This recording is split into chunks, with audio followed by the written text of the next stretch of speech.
That sounds like a live mic. Okay, so congrats, we made it to the final lecture. Woo! And it's an honor to be giving this lecture. So thank you guys, and again to the local hosts. I mean, I think I'm technically somehow a host, but the work being done by everybody else. So thank you guys for that. So last time,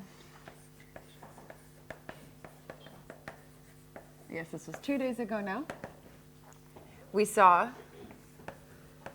that we can melon transform amplitudes to correlators, and that gave us basically objects that look like 2D primaries. So we saw we can basically just directly melon transform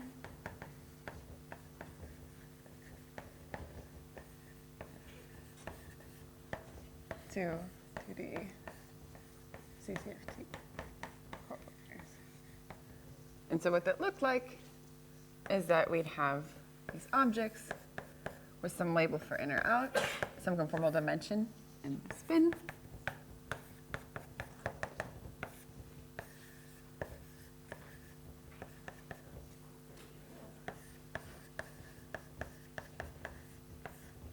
And crucially, we could get these guys from doing basically one integral for every external leg on an on-shell amplitude.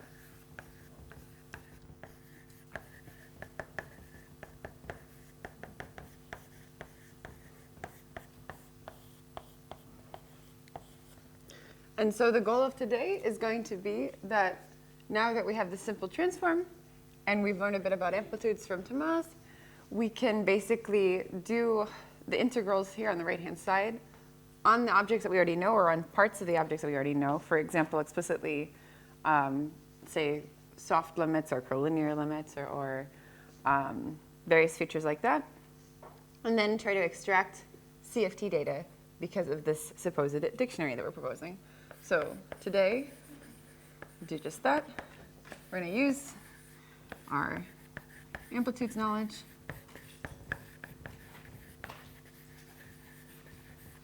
to basically build our dictionary.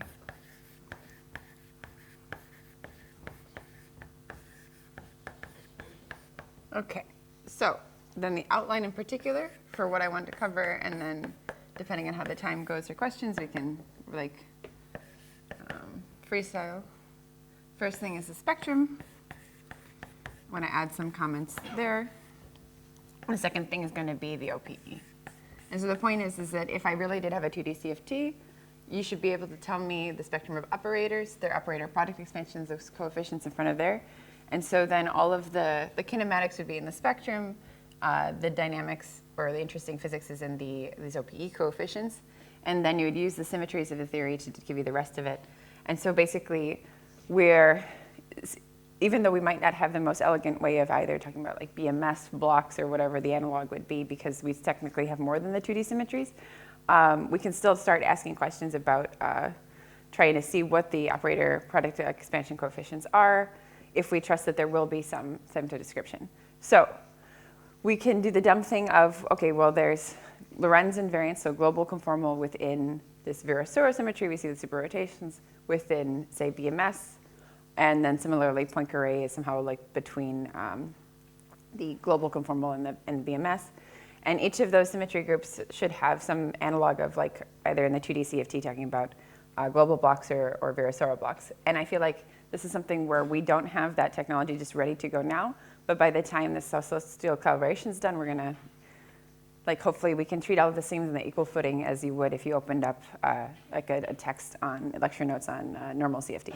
So what I'm saying is, I trust this, and so basically let's go forth with the amplitudes way of extracting these things and look forward to the version of the school at the end of the collaboration where it's just, and this is the Poincaré blocks and the BMS blocks you should be using. Okay, good, but we're not going to have that day.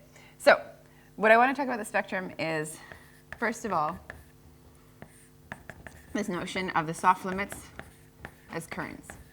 And so in some sense, what I want to do is systematize, or at least kind of generalize, the thing that started this story, which is that we were looking at taking one soft photon, so one photon low energy, looking at that Weinberg pole, interpreting it as an asymptotic symmetry, and also interpreting in particular some sorts of asymptotic symmetries that were like corresponding to a Kac-Moody current. And so we're going to try to see more generally how, from this transform, we would see more currents possibly in the soft limit. And then the next thing that we're going to do is when we take this seriously, we're going to see that there's certain spectra, right? So this is the spectrum question, at which we have these currents. And so these guys, if they were a normal CFT, would have shortened multiplets. So we'll talk a little bit about the SL2C reps of these guys. And then we're going to jump a little bit naively, or like go out of this train of thought to getting the OPE from collinear limits of scattering. And the collinear splitting function. But then we're going to come back to this story with the nice kind of cherry on top of the cake or ice cream is this W infinity symmetry. So hopefully it'll be one kind of coherent story modulo going into this general delta OPE. And so that's going to be the theme and the outline of this lecture.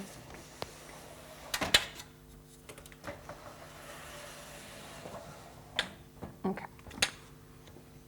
So this is one more thing that I want to comment on before, or I guess it's part and parcel with the soft limit story in the spectrum question, and I think I alluded to it at the end of the lecture 2 days ago, but since it was 2 days ago, I don't mind repeating myself a little bit. So again, the point is, if we knew we had a 2D CFT, then basically these symmetries that we've been studying or starting our story, plus our knowledge of this spectrum and OPE data would give us correlators. And what I said is that's analogous to, given what I'm alluding to above, trying to bootstrap amplitudes from their soft and collinear limits. And the one thing I want to talk about with the spectrum, though, is one caveat, is that last time we also saw, that as much as the SL2C representation theory is super nice, and we're just doing this like superposition of plane waves to give us this boost basis, there was a little bit of a catch or a subtlety that people were running into, which is that we have this principal series spectrum. So this captures the radiative states.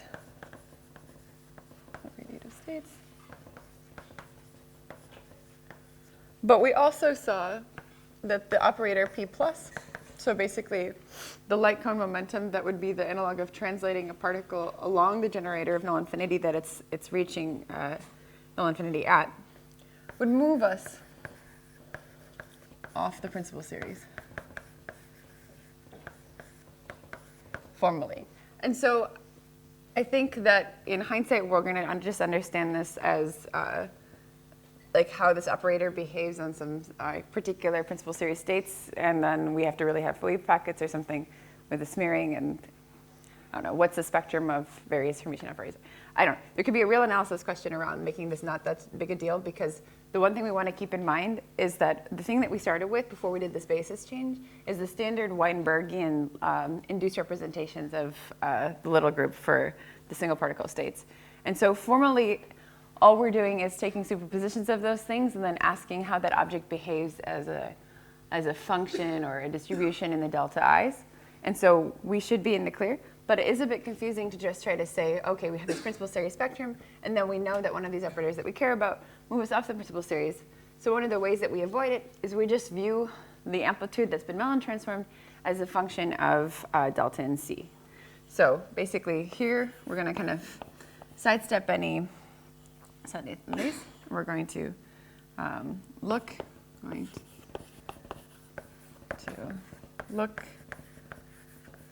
at the analytic structure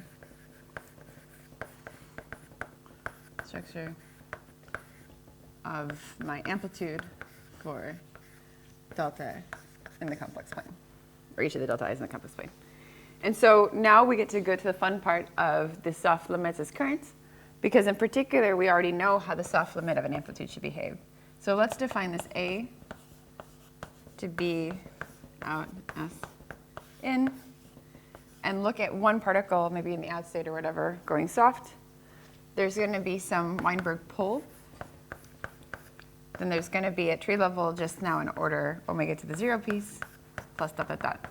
So the one thing is, okay, first of all, you have this Weinberg pole, so you have something that's singular as omega goes to 0. But then after that, at tree level, you would just have powers of omega to different integers. And at loop level, you might have some log omegas there. So it'll change a little bit the analytic structure story. But at least at any finite loop order, we can still make sense of what I'm about to do, modulo being careful about like the orders of the poles. So then following this paper by, I guess, this is the one with like Pate and, I forget if it's Himwich and Pate or somebody else in Pate and Strominger.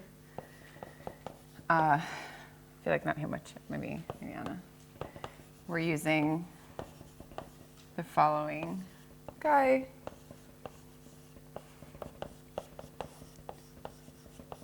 To do the energy integrals for us. We have the following results. That basically if we take the limit as delta goes to negative n of delta plus n, so that we're stripping off the residue of this integral,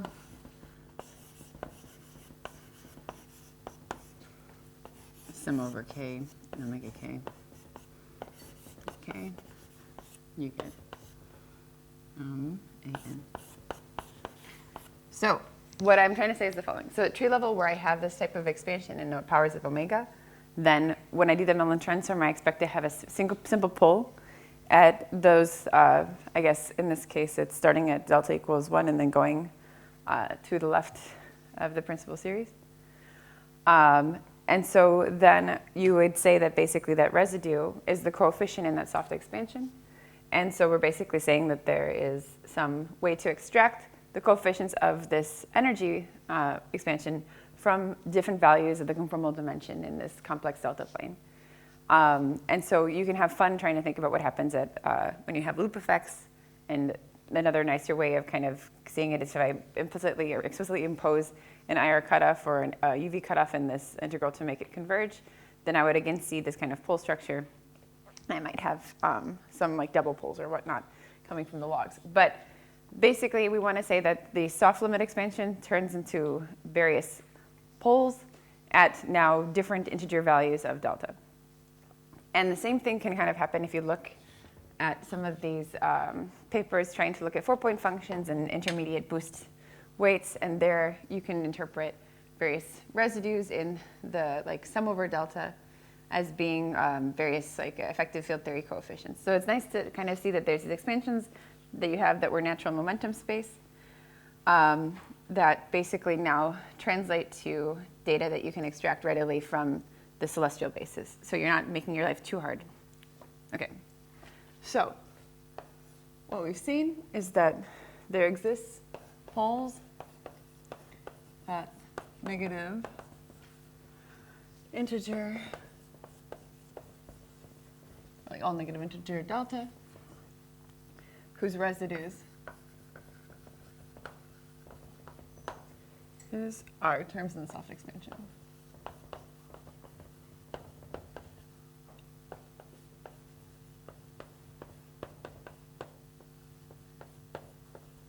Okay. Now, one thing that's fun about that is going to be as follows. So basically, the thing about celestial CFT as opposed to a 2D CFT is that this continuous spectrum is really coming from the fact that it's really a 3D story. It's like, at least for the massless guys, this is a Carolian CFT. It's probably the more natural way of viewing null infinity. But what's cool about reducing it to the celestial sphere is that now I have a value of delta that I can basically tune. And so normally there's this question of like, say, null states or primary descendants in a 2D CFT that you either have or don't have because of the spectrum of the guy. Versus now we're saying we can always take our value of delta for these states to land on these interesting multiplets, which I'm going to talk about now. So basically, if I'm at these negative integer values of delta, these modes are going to have kind of special form of the Lorentz multiplets. So these delta correspond to special SL2 2C multiplets.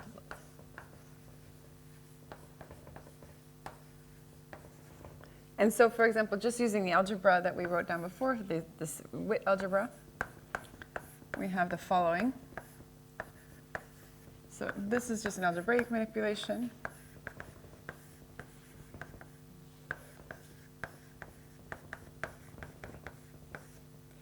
And then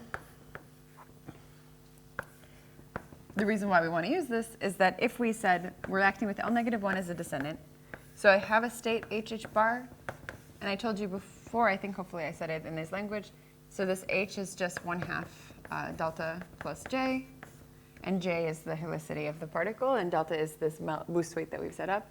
So if I have my celestial primary that I created at the end of the last lecture, and then I act with it with some derivatives, so literally just taking a derivative in the z or z bar coordinate, the barred version, at what point do I maybe have another primary? So the L1 annihilated the state because of the I in the ISO2, so the fact that we were in helicity representations. And then this guy is a descendant. But for special values of K and H, we might have this guy also being a primary. And so in particular, plugging this thing above, we see that this is just K2H, because L0 is diagonalized now.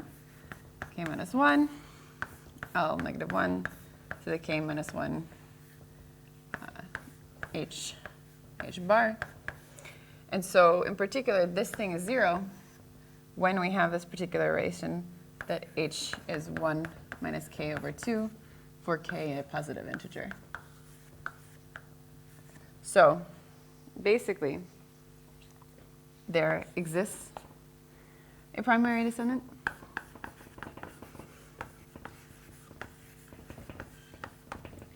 when H takes special values.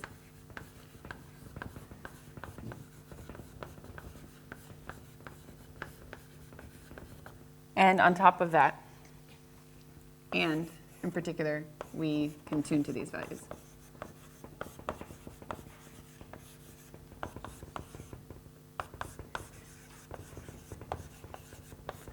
So we kind of always run into this question of, do these primary descendants decouple?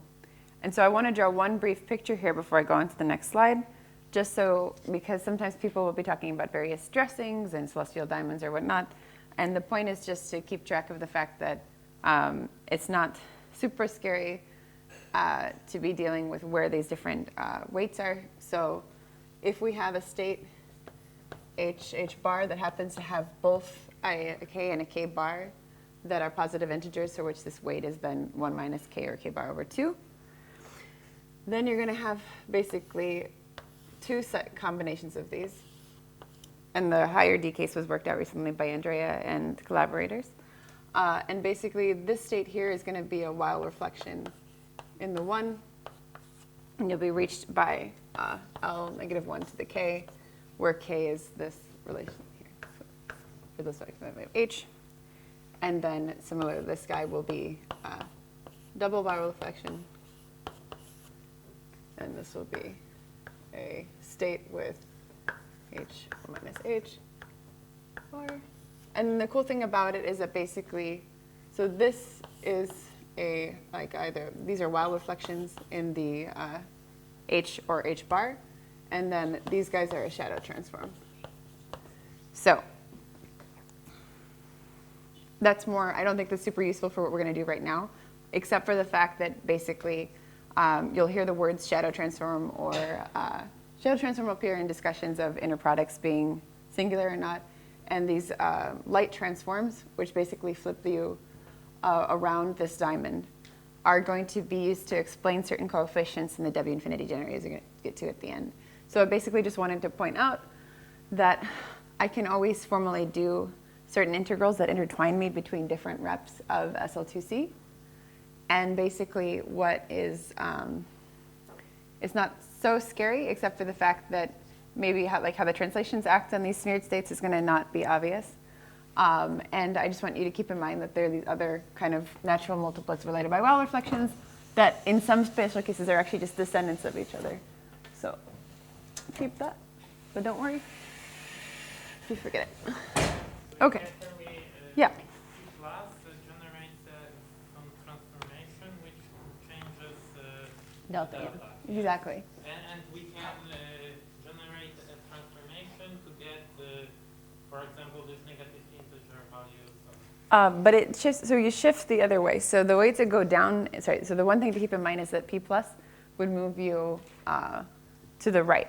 So it should move you to delta goes to delta plus 1 versus the tower here is semi-infinite to the left. What am I saying? I'm saying in the complex delta plane, I have the principal series guy, and I have a pole here, and I have my poles basically going that way. And then P plus would take me that way. So I think that basically, sure, there should be self-consistencies of like how these guys relate. But if I'm starting here, I'm not generating with the translations, the tower. I think like special complement or something might. Okay, good. So, yeah, absolutely. Oh, sorry. So when I define the primary, it's because I want L1 to annihilate the state. And I didn't say I did, but I in this boards, but I did last time. Right, I talked about the L1 being the ISO2 translation. Right, but so that's not visual definition of the discontinuity when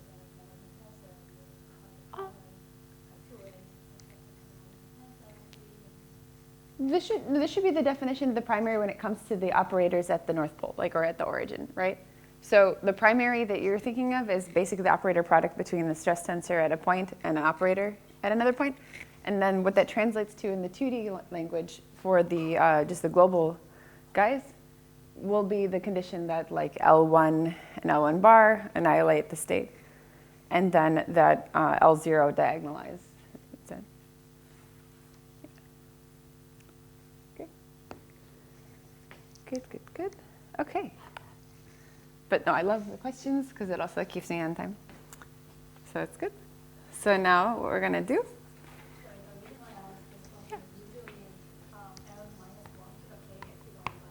Yeah. Exactly. Oh, yeah, okay, but exactly. So what I'm saying is that if you had a very particular value of the spectrum, which is one here, then you would have primary descendants, and you might have these multiplets that are shortened.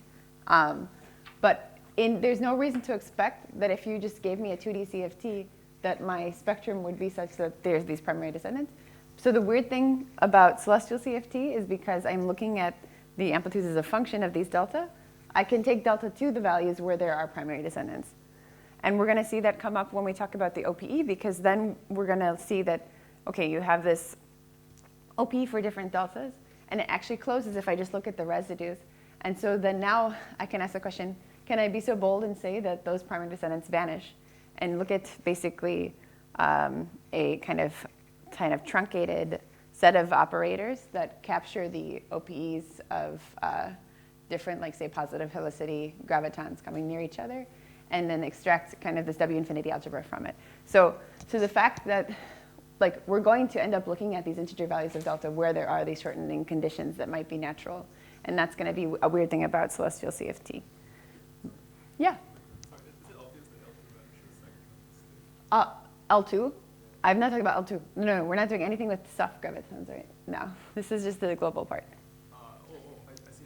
So yeah. It's a quasi-primary. Yeah, sorry. So SL2, I say SL2C everywhere, but I should just say quasi. Okay. Yeah. Good. Awesome. Great. Okay, so I'm happy to take that.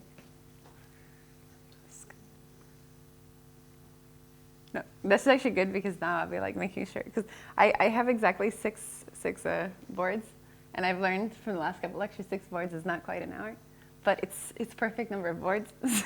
So questions are good. They make it so it's a perfect number of boards and the right time. Okay, so now let me maybe I think I can erase this. Maybe I'll leave it because we might come back to it later. So now we're going to turn gears to the statement that the OPE corresponds to collinear limits.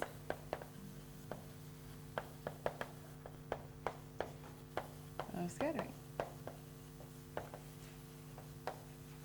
Good. And so in particular, we are going to basically use the splitting functions of amplitudes.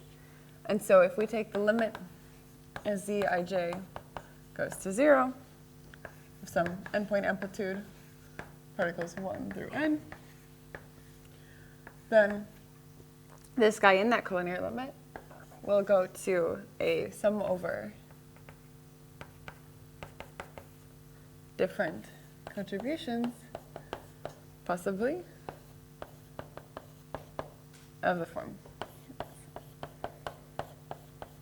So particles I and j are going to go close together, and then we have an n minus 1 point amplitude where the one particle that's split off is replaced by pi plus pj. And they're going to stay there. And then in particular for the graviton, which I guess I'm implicitly writing this s as plus or minus 2, we have the following forms of these splitting functions. We have that split of all plus velocities has a certain form. And I want to also point out that we're going to be looking at what would be called, I guess, holomorphic collinear singularities, in the sense that this object, the z bar over z, I guess is like kind of oscillating or has a phase when you go towards both of them being 0. But we're going to look at z in particular going to 0, so we can still think of this as being a universal like singularity structure that we can pick out. And then similarly split of negative 2 to 2 is the other non-zero one.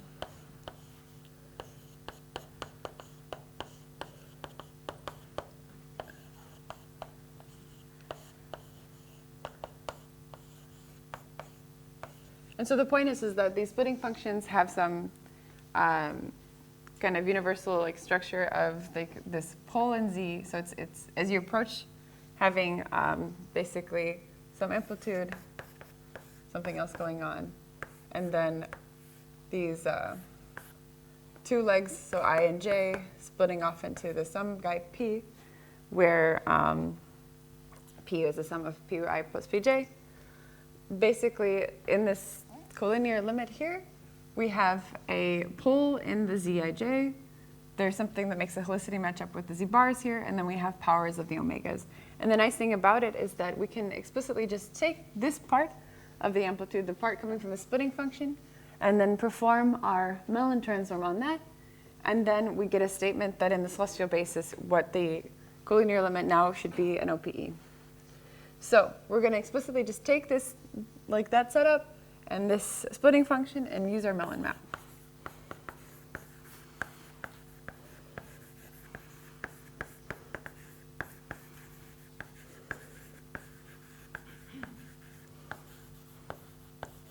We have the following: integral from 0 to infinity d omega I, so delta I minus 1, integral 0 to infinity d omega j. So we're just going to do it on those two external guys.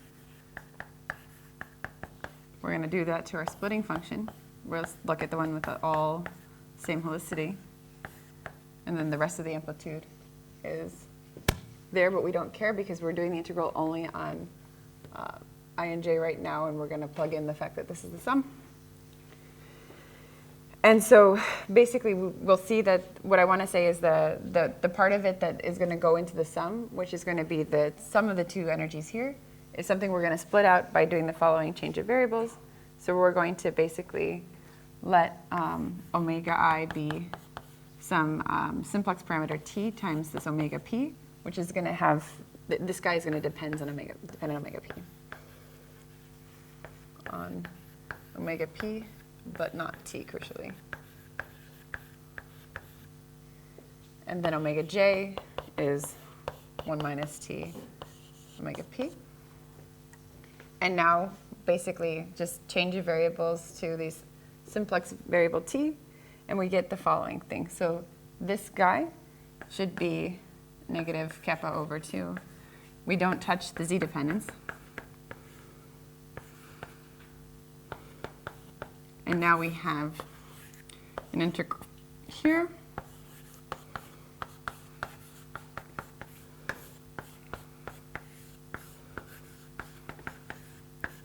And then we have the omega p integral.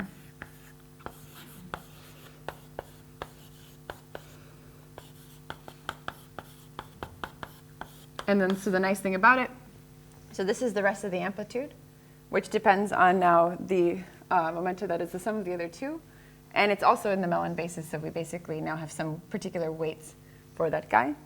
And then the thing is that this object here is basically some beta function, which is a function of the weights. And so we see that basically doing this Mellon transform of the collinear splitting function is giving us some coefficient for these two single particle operators going to another single particle operator here, which we're now going to interpret as a celestial OPE.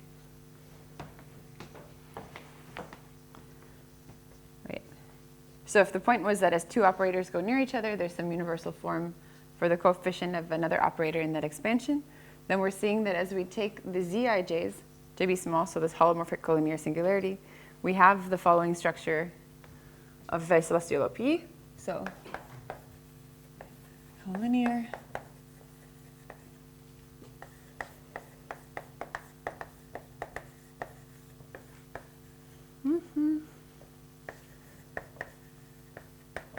here's also the volume P.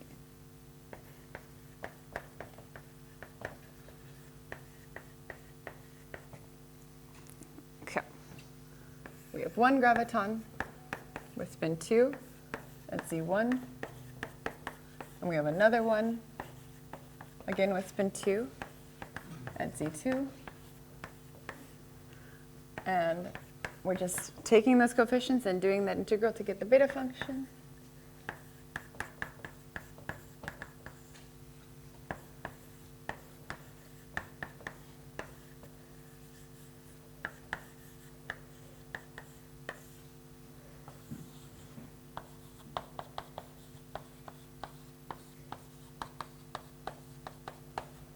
So this is just doing the integral before and then being fancy about saying that each of the external states are now these O deltas. So it's basically the change of basis of the upper left-hand board. And then now what we want to do is we can see where the poles are in this thing. So I said in particular that the amplitude had poles starting at delta equals 1 and going to the left. Now these guys imply that there could be residues here at the following values of what I'll parameterize as delta. So we can extract what this looks like on the residues.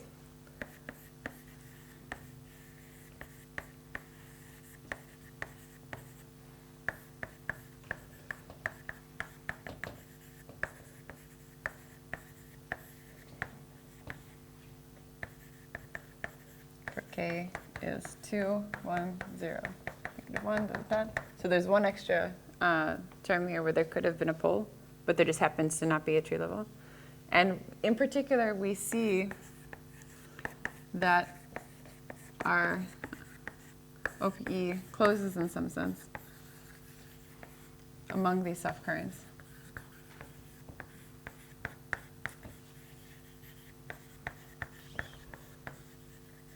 And so note that also these guys are soft in the sense that they're all like series expansions or coefficients of a series expansion as you go towards omega equals 0. But there's nominally all values of negative integer as like all powers in that series expansion. So they're not too soft if you go large enough. But so now we've combined our statement about these residues and the soft currents to the fact that we're interested in them now within these OPE. So the first bullet point has been connected to the third. And now we're going to go to the second bullet point, which was these primary descendants. Yeah. So we've taken here the collinear limit. Yes. Now we're also taking the limit to the soft part. So what I would say is we're taking the collinear limit and then extracting the soft modes rather than, so there's, yeah, the particular order of limits is collinear and then soft. Yeah. Yeah? Sorry, what's G plus? Oh, sorry. So G was, this should be O at K plus epsilon spin 2.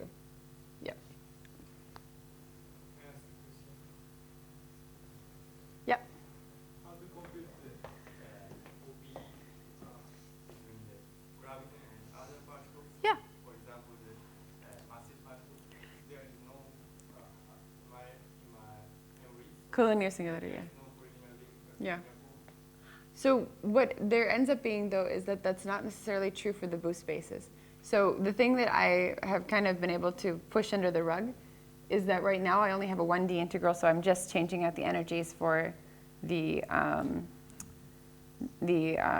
deltas. If I wanted to go to the massive story, I would need to also smear the directions basically with a bulk to boundary propagator on the unshell hyperboloid. And so I'm not confident that there wouldn't still be a collinear type of structure for those guys, because you're basically kind of making it by picking a reference point. Now, I don't think I've seen people work out that like massive guy directly as a OPE statement, but I know that there's these upcoming papers on the soft limit story where I think they, I think they will have a structure that's more akin to this than you would expect. But I don't want to. I could be wrong there, but I think the kinematics is such that now it only depends on a boundary point. It will have the same story. But it's almost like you're really looking at the very boosted limit of all the massive guys towards one point, and then there's some collinear singularity you can have from that boosted guy. Yeah. Sorry, the kappa. Oh, this kappa is just like the gravitational. Oh, sorry. There's this. So this k here is supposed to be my gravitational kappa, and this k is integer values of the thing. And I'm sorry that is confusing. Yeah. Is that good? Okay. Good. At least you guys have more questions at the last lecture. This is good, because like normally people get tired of this. Good. Okay. So now we have. So now we're going to tie back into the second bullet point, which is that these deltas have primary descendants.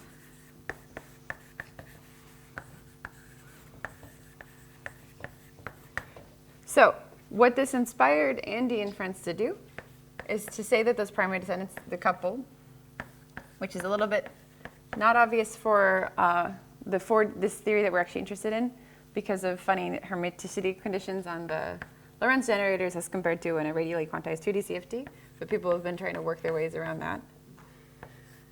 You have this basically now polynomial expansion, even though it's written in this kind of funny range of things, where I'm going to treat this HK as modes that are still functions of Z, but are only polynomial in Z bar.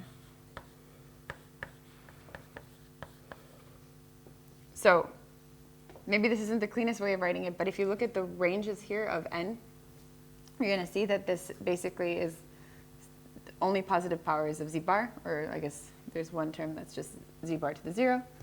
And so basically we're using the fact that some number of derivatives in Z bar, so the like the barred version of the story, kill a polynomial to basically break each k into a finite number of terms. So I'm just saying the dumb thing of if I really had a primary descendant and that primary descendant was actually just 0, then what I would have is that some number of derivatives acting on that guy is 0, and so that guy should be basically a polynomial in either Z or Z bar. So in this case, it's the barred analog, and that's what I'm writing here. And I'm treating Z and Z bar as independent complex variables right now. Now I'm going to do one other trick, which is I'm going to just tell you that I've defined a rescaled thing and only allude to the fact that it's related by a Weyl reflection to that like celestial diamond story in a light transform or something. But I am not going to go there. This one.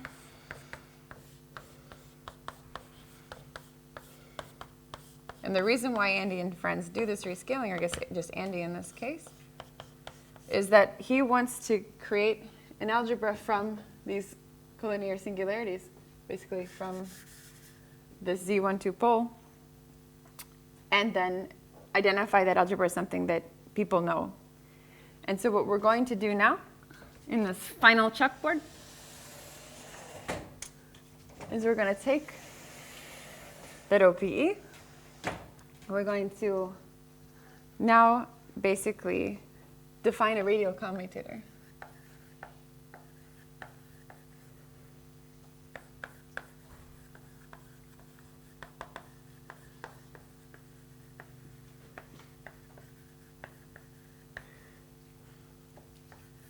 I have two operators that are a function of z. I can do a contour integral around one around the other.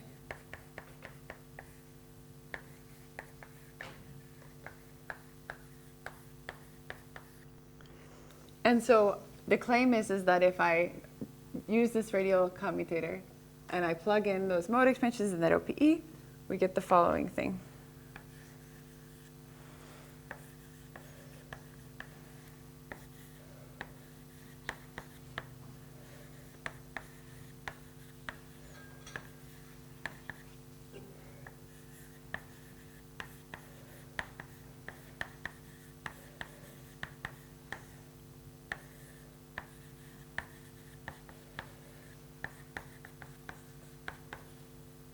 So this is a wedge of like a loop, W1 plus infinity symmetry. And so this was the punchline that I wanted to get to. But let me also close with some summaries of what we're actually figuring out here.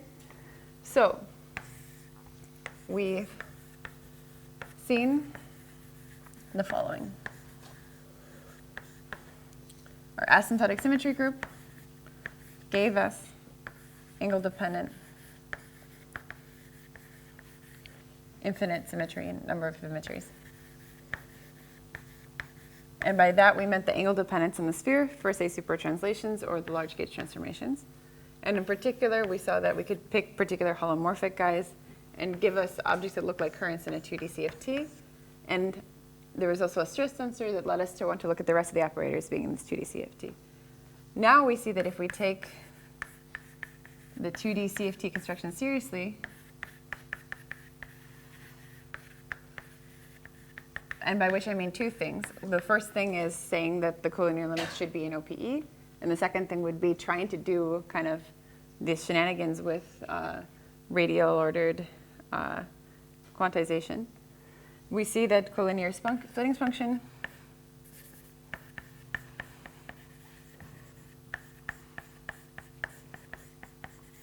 gives OPE, and then gives us W1 plus infinity symmetry. So we've basically found a different type of infinite symmetry. This one is just the angle dependent, so almost like the values of these modes for each different value of k, versus this is a symmetry that's like the full tower of k's. And their algebra is something that we recognize. So we see that this lambda equals 0 hologram has a very rich symmetry structure.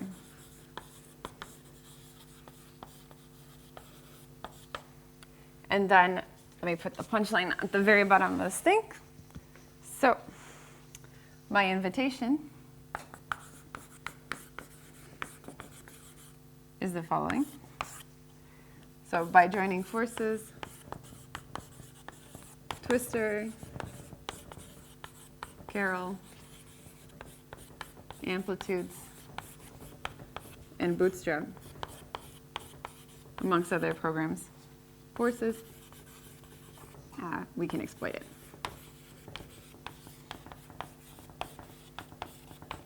And let me just close by mentioning, like I'm mentioning these things not just for, because I can say names. I could also add it from Qubit from there if I wanted to just list off programs. What I'm saying is, in particular, this understanding of this W infinity symmetry story already was like known in twistor theory from the nonlinear graviton construction of Penrose. And so Adamo, so Tim and others made that connection precise in the language that Andy and friends would understand. The Corollian people would help us understand this continuous spectrum of delta coming from the dimensional reduction of Scry. Amplitudes people were giving us the collinear splitting functions.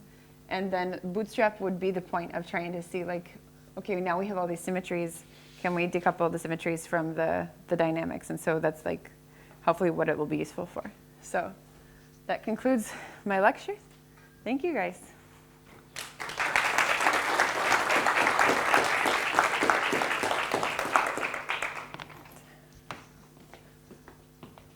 Any questions? Yes. Can you repeat W is to be seen as a light transform of the H. So, okay, sorry. The W should be seen as, can you say the last word? As a light transform. Oh, yeah, sorry. So, Is it literally just like, I mean, so there, I think the way that they're seeing it is like, so the light transform is basically, I'm going to get it wrong, it's the integral of like z minus w or z bar minus w to the same weight that you would have in the shadow. So it's like 2 minus 2h, or I might have the sign flipped on that. And so you're just taking that integral and doing it to the OPE, and it'll give you different coefficients. And so that coefficient will be these rescalings here. And so that's the sense in which they're saying that it's a light transform. They're just saying that those coefficients would come about from doing the integrals you'd be doing in the light transform. I don't think they're doing anything deeper as far as like naively understanding it there. Now, the other reason, and maybe I should have written this down, that you can understand that is if you look at just the spectrum, you might guess that there's a light transform or some descendant business happening here.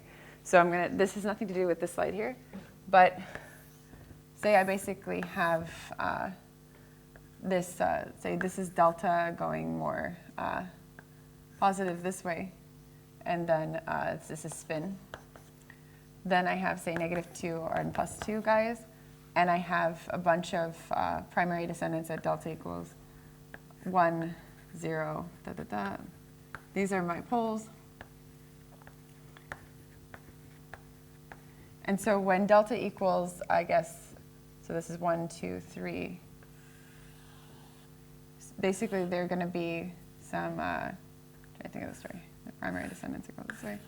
So there's a Weyl reflection that takes you from this tower of fixed spin all the way up in delta to basically any value of spin, and delta equals 1 plus s, in this case s is 2, so this is 3. And so basically these higher spin currents, which would be higher spin all weight 3, are naturally related by a Weyl reflection from the spectrum of the soft currents. And so maybe there's another way to guess that it makes sense that it'd be some sort of light transform, and there's maybe only one intertwiner you have at your disposal. So, I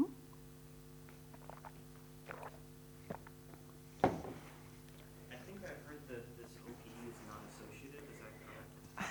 I would say, okay, there's the way that it's constructed now might not be, but there should be an associative OPE there, because, like, I would be very, like, if it breaks down, it's going to break down from the U integrals that you're doing to go to the soft limit, because putting operators at scry should be associative, and that would scare the hell out of me if it's not.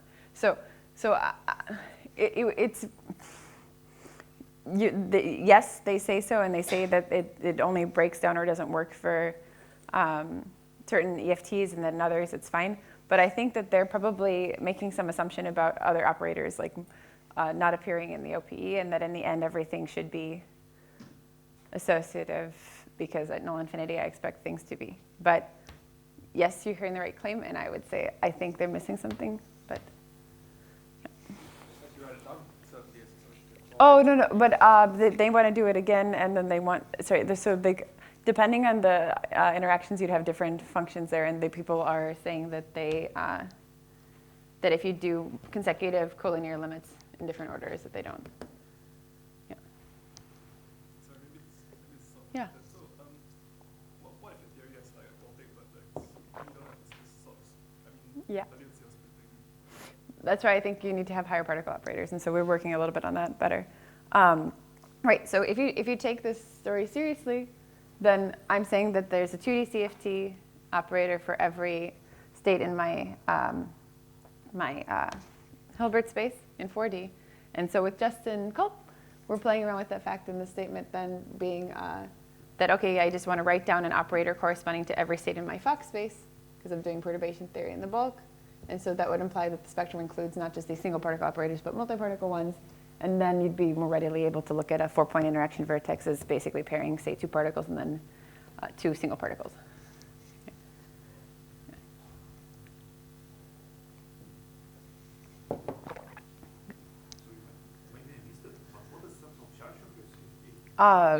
Zero or infinity. So it depends who you are. So right now, the way that the stress tensor was written down, it would have this 2D CFT stress tensor would just be 2 collinear sublating soft gravitons, and would have 0 central charge.